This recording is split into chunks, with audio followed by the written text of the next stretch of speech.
السلام علیکم ورحمۃ اللہ تعالی وبرکاتہ۔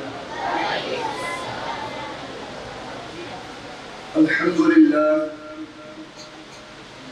للہ رب العالمین والعاقبۃ للمتقین والصلاة والسلام علی سید الانبیاء والمرسلین وعلى آلہ واصحابہ اجمعین، اما بعد فأعوذ بالله من الشيطان الرجيم، بسم الله الرحمن الرحيم، ألا إن أولياء الله لا خوف عليهم ولا هم يحزنون، صدق الله العظيم وبلغنا رسوله النبي الأمين المختار الكريم، ونحن على ذلك لمن الشاهدين والشاكرين والحمد لله رب العالمين۔ آئیے سب سے پہلے ہم اور آقا نامدار مدینے کے تاجدار دونوں عالم کی مالک و مختار یعنی حضور اکرم نور مجسم صلی اللہ تعالی علیہ وسلم کی بارگاہ بیکس پناہ میں درود و سلام کا نذرانہ عقیدت پیش کریے اور پڑھیے بآواز بلند، اللہم صلی علی سیدنا و مولانا محمد وعلی جود و آلہ وسلم، صلاۃ و سلام علیک یا رسول اللہ صلی اللہ تعالی علیہ وسلم۔ کیا بتاؤ کیا رتبہ ہے اولیاء اللہ کا، کیا بتاؤ کیا رتبہ ہے اولیاء اللہ کا، ہے ملائک میں بھی چرچا اولیاء اللہ کا۔ ایک کوزے میں انا ساگر کا پانی بھر دیا، ایک کوزے میں انا ساگر کا پانی بھر دیا، ایک نجدی کیا ہے رتبہ اولیاء اللہ کا۔ جان لو جنت میں جانے کی تمنا ہے تو پھر، جان لو جنت میں جانے کی تمنا ہے تو پھر کس کے دامن تھامے رہنا اولیاء اللہ کا۔ میرے آقا علیہ السلام کی پیارے دیوان، آج کی اس تاریخ ساز کانفرنس میں میں نے جس آیت کریمہ کی تلاوت کی ہے، جس آیت مقدسہ کو عنوان تقریب بنایا ہے، اس میں اللہ تعالیٰ نے اپنے ولیوں کی طاقت و قوت اور مقام و مرتبہ کا ذکر فرمایا ہے۔ اللہ تعالیٰ قرآن پاک پارہ نمبر 11 رکوع نمبر 12 سورہ یونس اور آیت نمبر 62 میں ارشاد فرماتا ہے، الا ان اولیاء اللہ لا خوف علیہم ولا هم يحزنون، بے شک اللہ کی ولیوں کو نہ کوئی خوف ہے نہ کوئی غم، اس لیے کہ جو خدا سے ڈرتا ہے اس کے دل میں کسی کا خوف نہیں رہتا، وہ بے خوف ہو جاتا ہے۔ اور آپ نے دیکھا ہوگا یا سنا ہوگا کہ جس کا دل خوف خدا سے خالی ہوتا ہے وہ دنیا کی ادنا طاقت سے بھی کانپتا رستا لیتا ہے، دنیا کی کم تر چیزوں سے بھی خوف کھاتا رہتا ہے۔ تو معلوم ہوا کہ خوف خدا سب سے بڑی طاقت ہے، خوف خدا عظیم ہتھیار ہے۔ میرے آقا علیہ السلام کے پیارے دیوانوں، اللہ رب العزت نے اپنے بندوں کو نماز، روزہ، زکوٰۃ اور حج کا حکم فرمایا۔ نماز کا حکم دیا تو فرمایا اقیم الصلاۃ، تم نماز قائم کرو۔ روزے کا حکم دیا تو فرمایا یا ایھا الذین آمنوا کتب علیکم الصیام، یعنی اے ایمان والو تم پر روزے فرض کیے گئے ہیں۔ زکوٰۃ کا حکم دیا تو فرمایا وآتوا الزکاۃ، تم مالوں کی زکوٰۃ ادا کرو۔ حج کا حکم دیا تو فرمایا وللہ علی الناس حج البیت من استطاع الیہ سبیلا، اور اللہ کے لیے لوگوں پر اس گھر کا حج کرنا جو اس تک چل سکے۔ مگر غور کرنے کا مقام یہ ہے اور سوچنے کی چیز یہ ہے کہ نماز کا ذکر فرمایا تو حرف تنوین نہیں لایا، روزے کا حکم دیا تو حرف تنوین کا ذکر نہیں فرمایا، زکوٰۃ کا حکم دیا تو حرف تنوین نہیں لایا، حج کا حکم دیا تو حرف تنوین کا ذکر نہیں فرمایا۔ لیکن جب اولیاء کرام کا تذکرہ فرمایا تو اعلیٰ حرف تنوین اور ان حرف تاکید کا بھی ذکر فرمایا۔ میں سوچنے لگا اور غور کرنے لگا آخر اس میں بات کیا ہے، آخر اس میں کون سا راز پنہا ہے، آخر اس میں حکمت کیا ہے۔ تو سمجھ میں آیا کہ اولیاء اللہ کے ذکر میں حرف تنوین لانے کی وجہ یہ ہے کہ اللہ عالم الغیب و شہادت ہے، اللہ غیبوں کو جاننے والا ہے۔ اللہ کو معلوم ہے کہ آخری زمانے میں کچھ لوگ ایسے پیدا ہوں گے، کچھ لوگ ایسے جنم لیں گے جو نماز کا انکار تو نہ کریں گے، روزے کا انکار تو نہ کریں گے، حج و زکوٰۃ کا انکار تو نہ کریں گے، نماز کو اتنی پڑھیں گے کہ پیشانی بھی کالی کر لیں گے، روزہ پر روزہ رکھیں گے، مال کی زکوٰۃ بھی خود ادا کریں گے، حج پر حج کریں گے، ان سب عبادتوں کی عظمت و اہمیت کا انکار تو نہ کریں گے۔ لیکن جب میرے محبوب بندوں کا ذکر آئے گا، میرے پیاروں بندوں کا ذکر آئے گا تو ان کے فضائل و کمالات کا انکار کریں گے، ان کی کشف و کرامات کا انکار کریں گے، ان کی کمالات کا انکار کریں گے۔ اس لیے اللہ نے جب اپنی ولیوں کا ذکر فرمایا، اپنے محبوب بندوں کا ذکر فرمایا تو فرمایا الا ان اولیاء ہوشیار بے شک اللہ کی ولیوں کو نہ کوئی خوف نہ کوئی غم. اس آیت کریمہ میں غور کیجئے. اللہ تعالیٰ نے حرف تنبیہ کا ذکر فرمایا. حرف تنبیہ لایا ارشاد ربانی الا ان اولیاء اللہ لا خوف علیہم ولا هم يحزنون. اس آیت کریمہ میں غور کیجئے کہ اللہ حرف تنبیہ اور ان بھی حرف تاکید ہے. گویا کہ اللہ تعالیٰ اپنے ولیوں کا ذکر کرنے سے پہلے حرف تنبیہ فرما کر لوگوں کو خبردار کر دیا کہ اے لوگوں یہ ہمارے محبوب ہیں, یہ ہمارے بندے ہیں, یہ ہمارے ولی ہیں. تم ان کے فضائل و کمالات کا انکار نہ کرنا, ان کے کشف و کرامات کا انکار نہ کرنا, ان کی طاقت و قوت کا انکار نہ کرنا.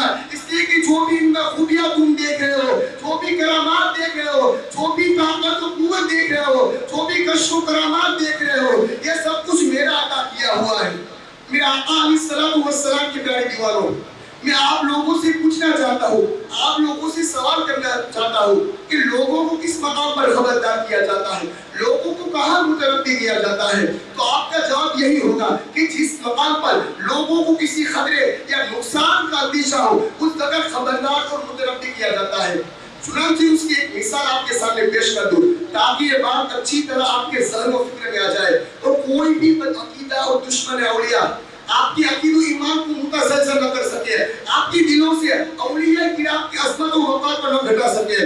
مثال کے طور پر آپ کا گزر ایسے روڈ سے ہوا ہوگا, آپ کو اسی سڑک سے گزرنے کا موقع ملا ہوگا جہاں ریلوے کراسنگ ہوتی ہے, تو اس جگہ گورنمنٹ کی جانب سے ڈینجر کی تحقیق لگا دی جاتی ہے تاکہ کوئی آدمی حادثے کا شکار نہ ہو, کوئی زخمی اور ہلاک نہ ہو. اسی طرح کوئی ایسی تالاب ہو جہاں ڈوبنے کا اندیشہ ہو, تو اسی جگہ بھی گورنمنٹ کی جانب سے ڈینجر کی تحقیق لگا دی جاتی ہے تاکہ لوگ ڈوبنے سے محفوظ رہیں. اسی طرح آپ نے دیکھا ہوگا کہ ٹرانسفارمر کے پاس ایک تختی لگی رہتی ہے جس پر ڈینجر لکھا رہتا ہے. آخر گورنمنٹ کی جانب سے یہ تختی کیوں لگائی جاتی ہے, یہ بورڈ کیوں لگائے جاتے ہیں؟ ظاہر ہے کہ یہ اس لیے لگائے جاتے ہیں کہ یہاں وائر ہے جس میں پاور ہاؤس کے طرف دوا ہے, اور گھر میں بھی اس طرح کا وائر ہوتا ہے جس پر آدمی کپڑے وغیرہ سوکھنے کو ڈالتے ہیں. کہیں ایسا نہ ہو کہ لوگوں کا یہاں سے گزر ہو اور اس وائر کو اپنی گھر کی طرح معمولی وائر سمجھ لے, اور جس طرح آدمی اپنے گھر کے وائر کو پکڑتا ہے یہاں بھی پکڑ لے اور انہیں کرنٹ لگ جائے, بجلی کا جھٹکا لگ جائے اور اپنی جان سے ہاتھ دھو بیٹھے. تو معلوم ہوا کہ جہاں جان کو خطرے کا اندیشہ ہوتا ہے وہاں گورنمنٹ خطرے کا بورڈ لگا دیتی ہے. تو مجھے کہہ لینے دیجیے کہ جہاں جان کا خطرہ تھا وہاں گورنمنٹ نے خطرے کا بورڈ لگا دیا, اور جہاں ایمان کا خطرہ تھا وہاں رب کائنات نے الا ان کا بورڈ لگا دیا. میرے آقا علیہ السلام کے پیارے دیوانوں, اب میں آپ لوگوں کو سید الاولیاء محبوب سبحانی قطب ربانی غوث سمدانی شیخ عبد القادر جیلانی رضی اللہ تعالیٰ عنہ کی بارگاہ میں لے جانا چاہتا ہوں تاکہ آپ کو معلوم ہو جائے کہ اللہ پاک نے آپ کو کتنی انعام و کرامت سے نوازا ہے. بارگاہ رب میں آپ کا کتنا اونچا مقام ہے, بارگاہ رب میں آپ کتنے مقبول و محبوب ہیں کہ جو بات آپ کی زبان سے نکل جائے رب کائنات اس کو پورا فرما لیتا ہے. چنانچہ بغداد کا ایک مشہور تاجر جس کو تجارت میں بہت کمال حاصل تھا, اس کا نام ابو غالب تھا. علماء و مشائخ سے بہت قریب رہتا تھا, اولیاء اسلام سے بہت محبت رکھتا تھا. ایک روز ابو غالب نے غوث پاک رضی اللہ تعالیٰ عنہ کو اپنے گھر دعوت کی. غوث پاک رضی اللہ تعالیٰ عنہ نے اس کی دعوت کو قبول فرما لیا. ادھر شہر کے بڑے بڑے علماء کرام اور مشائخ اعظام بھی مطلوب کیے گئے. ابو غالب نے اپنے مہمانوں کے لیے شاندار انتظام و اہتمام کیا, انواع و اقسام کے کھانے تیار کیے گئے.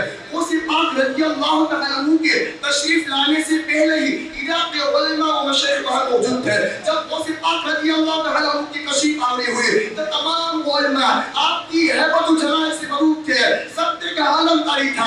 ایسے میں آپ کے سامنے ایک ٹوکرا لایا گیا اور آپ کے سامنے رکھا گیا.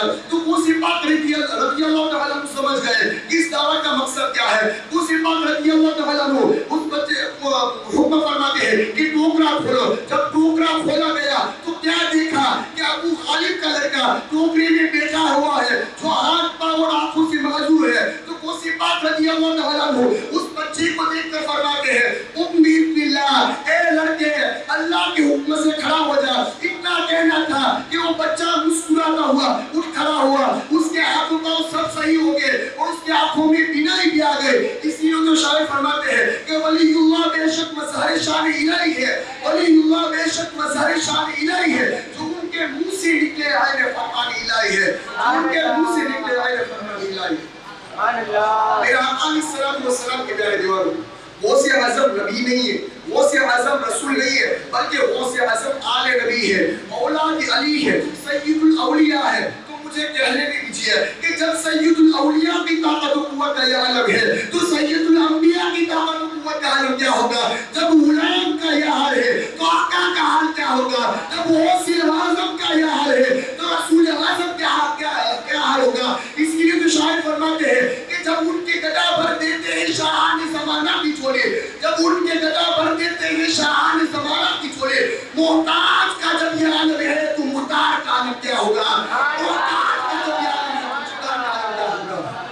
میرے آقا علیہ السلام والسلام کے پیارے دیوان، کریم نواز کے دیوان، عطا رسول خواجہ پیر نواز رحمت اللہ تعالی علیہ 40 درویشوں کے ساتھ صدائے توحید اور آواز حق بلند کرنے کے لیے بہت دور سنجیر سے ہندوستان تشریف لائے، اور ہندوستان میں آپ نے شمع اسلام روشن کی، اور ہندوستان کے شہر اجمیر کو آپ نے اپنے تبلیغی مشن کا مرکز بنایا، اور وہیں سے پوری ہندوستان میں اسلام کی روشنی تھی۔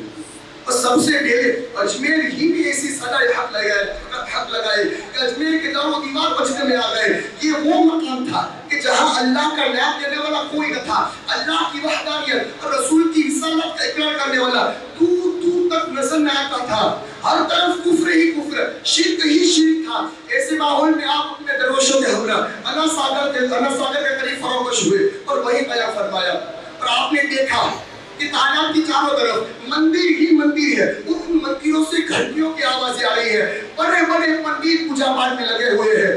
غریب نواز نے اسلام کی تبلیغ شروع فرمائی۔ سب سے پہلے اجمیر کے حاکم راجہ پرچ وراج کو کلمہ پڑھنے کی دعوت دی۔ راجہ پرچ وراج آپ کے حق و صدقات کے آگے کا قبول کرنے کے بجائے آپ کا جانی دشمن ہو گیا اور طرح طرح کی عیسائی دین شروع کیے، حتیٰ کہ ایک وقت وہ بھی آیا کہ راجہ پرچ وراج نے آپ کے لیے انا ساگر کا پانی ممنوع قرار دے دیا اور تالاب کے کنارے سپاہیوں کی فوج کھڑی کر دی اور سخت پہرا بٹھا دیا۔ آپ کے غلاموں میں سے کچھ لوگ تالاب سے پانی لینے کے لیے گئے، تو ان سپاہیوں نے ان لوگوں کو پانی لینے سے روک دیا اور دھکا دے کر گھاٹ سے باہر کر دیا۔ خادموں نے غریب نواز کے پاس آ کر سارا واقعہ عرض کیا۔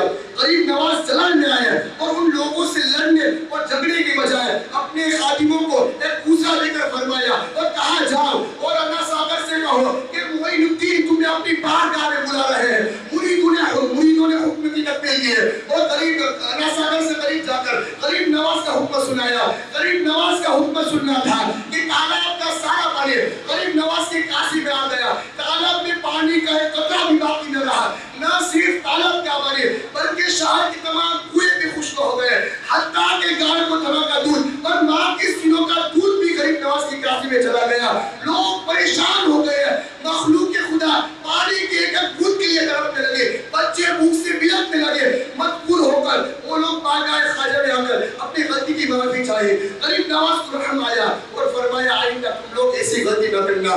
پھر آپ نے اپنے مرید کو وہی لوٹا دے کر بھیجا اور کہا جاؤ اور اس لوٹے کا پانی اسی تالاب میں ڈال دو۔ تالاب میں پانی ڈالنا تھا کہ تالاب پہلے کی طرح پانی سے بھر گیا۔ بلا تشبیہ و تفسیر مجھے کہنے دیجئے کہ جب اجمیر کے خواجہ کا یہ عالم ہے تو مدینے کی راجہ کا عالم کیا ہوگا؟ جب غلام مصطفیٰ کی طاقت ہے تو مصطفیٰ جان رحمت صلی اللہ علیہ وسلم کی طاقت و قوت کا عالم کیا ہوگا؟